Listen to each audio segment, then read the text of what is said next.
पाकिस्तान बांग्लादेश को हराकर Asia cup के फाइनल में पहुंच गया। डू और डाई मैच में पाकिस्तान और बांग्लादेश का सनसनीखेज मैच। ग्रीन शर्ट्स ने कम हदफ का कामयाब दिफा किया। पाकिस्तानी टीम ने पहले खेलते हुए 136 रन का हदफ दिया। जवाब में बांग्लादेशी टीम मुकर्रर ओवर्स में 124 रन बना सकी। पाकिस्तान अहम मैच 11 रन से जीत गया। पाकिस्तानी बॉलर्स की शानदार कारकर्दगी बांग्लादेश को खुलकर न खेलने दिया। इनिंग्स के दौरान वक्फे से बांग्लादेश की विकेटें गिरती रहीं। शाहीन शाह अफरीदी और हारिस रऊफ की 3-3 विकेटें, साइम अयूब की 2 और मोहम्मद नवाज के हिस्से में 1 विकेट आई। बांग्लादेश की तरफ से शमीम हुसैन 30 रन बनाकर नुमाया रहे। पाकिस्तान की तरफ से मोहम्मद हारिस ने सबसे ज्यादा 31 रन बनाए। फाइनल रिवायती हरीफ पाकिस्तान और भारत के दरमियान इतवार को खेला जाएगा।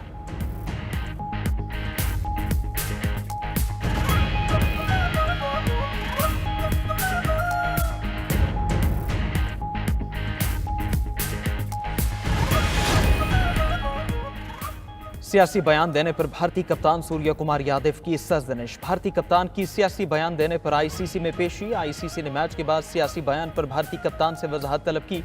आईसीसी ने सूर्य कुमार यादव को आइंदा सियासी बयान न देने की हिदायत कर दी। आईसीसी ने कहा कि इस किस्म के सियासी बयान स्पोर्ट्समैन स्पिरिट के खिलाफ हैं।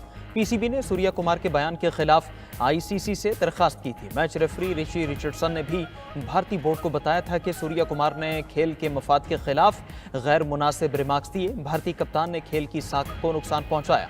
सूर्य कुमार ने पहलगाम वाक़े का जिक्र करते हुए मुतनाज़िया बात की थी।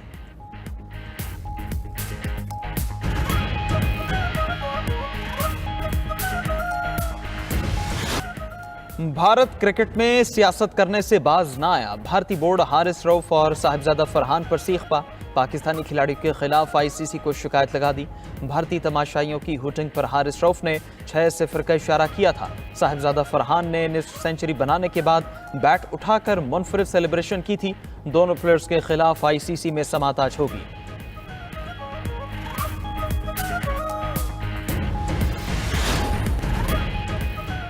गजा जंगबंदी मुआहदे के करीब पहुंच चुके हैं। इसराइली यरगमालियों की वापसी के लिए पुराज़्म हैं। अमरीकी सदर ट्रंप की तुर्क हममनसब उर्दवान से मुलाकात के बाद मीडिया से गुफ्तगू। कहा कि सऊदी अरब के साथ गजा पर अहम और मौसर मुज़ाकरात जारी हैं। न्यूयॉर्क में गजा पर मुस्लिम रहनुमाओं से बेहतरीन इजलास मुनक़िद हुआ। ट्रंप ने मजीद कहा कि तुर्क सदर ने अमरीकी जंगी सामान से अपनी फौज को ताकतवर बनाया।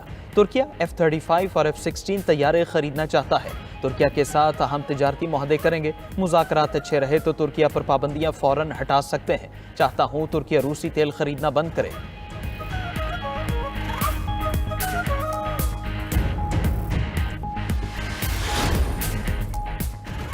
हमास का मुस्तकबिल की हुकूमत में कोई किरदार नहीं होगा। हमास को अपने हथियार हवाले करना होंगे। हम मुसल्लह रियासत नहीं चाहते। फ़लस्तीनी सदर महमूद अब्बास का यूएन जनरल असेंबली से वीडियो लिंक खिताब गजा से मुकम्मल। इसराइली इनखला का मुतालबा कर दिया। कहा कि गजा को इस वक्त तारीखी नस्लकुशी का सामना है।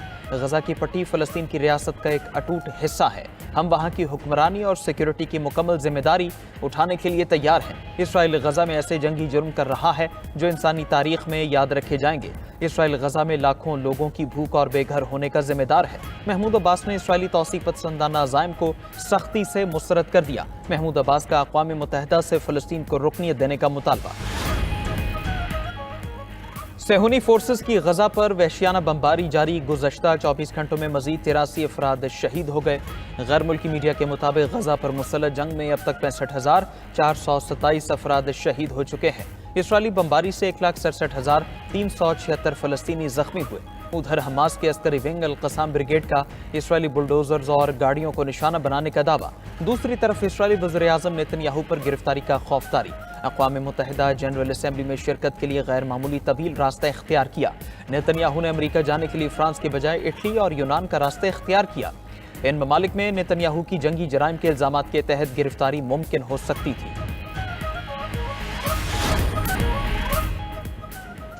पंजाब में सैलाब से मुतासर अफराद का भारी नुकसान। बदतरीन सैलाब से मुतासर इलाकों में हर तरफ तबाही के आसार। पानी उतरने के बाद हर तरफ मट्टी और गारा रह गया। मुतासरीन टूटे फूटे घर और बर्बाद ज़रई ज़मीनें देखकर परेशान।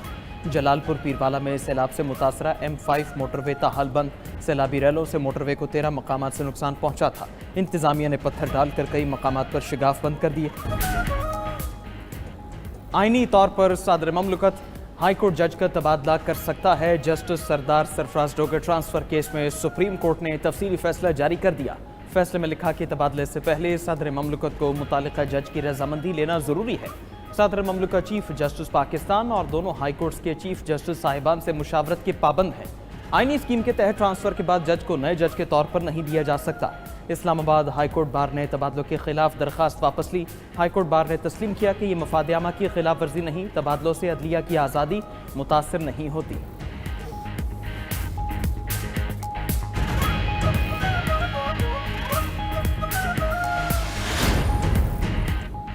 जस्टिस तारिक जहांगीरी की अपील आईनी बेंच में समाअत के लिए मुकर्रर। जस्टिस अमीनुद्दीन की सरबराही में सुप्रीम कोर्ट का 5 रुकनी आईनी बेंच 29 सितंबर को समाअत करेगा। बेंच में जस्टिस जमाल मंदोखेल, जस्टिस मोहम्मद अली मजहर शामिल, जस्टिस हसन अजहर रिजवी, जस्टिस शाहिद बिलाल हुसैन भी बेंच का हिस्सा। जस्टिस तारिक महमूद जहांगीरी ने इस्लामाबाद हाई कोर्ट के डिवीजन बेंच का फैसला सुप्रीम कोर्ट में चैलेंज किया था।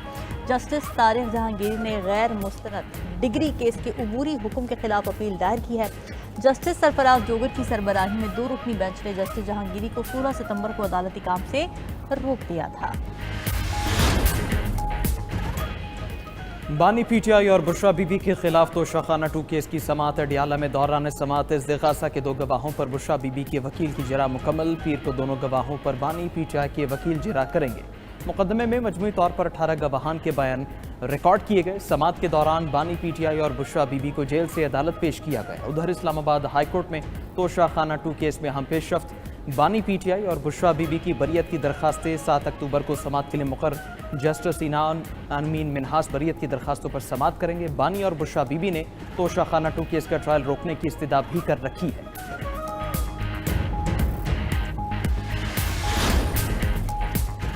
बानी पीटीआई के खिलाफ मुकदमात प्री प्लान्ड हैं। एक केस में सजा होती नहीं, दूसरा केस बना देते हैं। वजीर आला KP अली अमीन गंडापुर की इस्लामाबाद हाई कोर्ट के बाहर गुफ्तगू, कहा कि ये निज़ाम ऐसे नहीं चल सकता। अवाम इंसाफ के लिए सुप्रीम कोर्ट की तरफ देख रहे हैं। बानी पीटीआई की ख्वाहिश पर जलसा होगा और भरपूर जलसा होगा।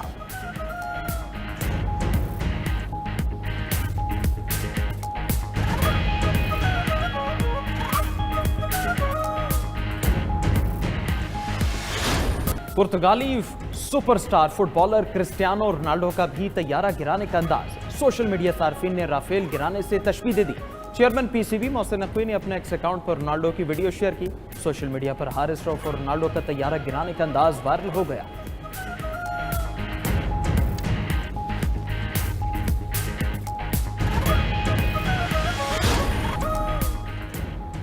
जंग खत्म होने के बाद मुल्क की क़यादत छोड़ दूंगा, यूक्रेन के सदर व्लादिमीर ज़ेलेंस्की का ऐलान। अमरीकी मीडिया को इंटरव्यू में ज़ेलेंस्की ने कहा कि अगर जंग बंदी होती है तो वो पार्लियामेंट से इंतखाबात कराने का मुतालबा करेंगे।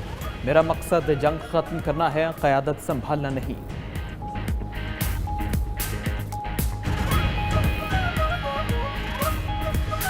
भारत में हर तरफ आई लव मोहम्मद सल्लल्लाहु अलैहि वसल्लम की गूंज।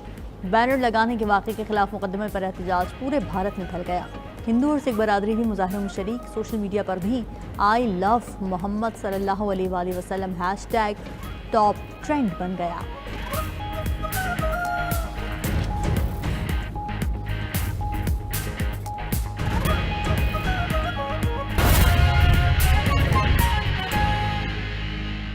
मीटिंग अपने इख्तिताम को पहुंच चुकी है। पता चला किन मौज़ूआत पर गुफ्तगू हुई, कैसा माहौल था? जी, अभी तक जो सरकारी तौर पे हमें बताया गया है वो यही बताया गया है कि बाहमी दिलचस्पी के अमूर पे बात हुई, खित्ते के अंदर अमन की बात हुई और आपस में ताउन और ट्रेड के ऊपर बात हुई। इसके ये 2-3 लाइनों की हमें अभी तक स्टेटमेंट मिली है और यही कहा गया है कि जो बाहमी जो ताल्लुकात है उसके ऊपर बात हुई है। तफसील अभी तक हमें नहीं आई, हमारे पास नहीं आई कि एक्चुअल जो स्क्रिप्ट था वो क्या था। लेकिन यहाँ पे जो इंटरनेशनल मीडिया है जो इसको वहाँ पे मौजूद थे, उनका ये कहना है कि जो मुलाकात है उसके अंदर डिटेल में बातें हुई हैं और जो 1 घंटे का जो टाइम था, पहले टाइम स्लॉट थी, अब हमने देखा कि वो 2 घंटे से ज़्यादा तजावज़ कर गया इस मुलाकात के अंदर। तो उससे लग ये रहा है कि मामला जो हैं वो अब संजीदगी की तरफ जा रहे हैं और पाकिस्तान की जो स्ट्रेटेजिक अहमियत है खित्ते के अंदर वो अब पार्टनरशिप में बदलने जा रही है।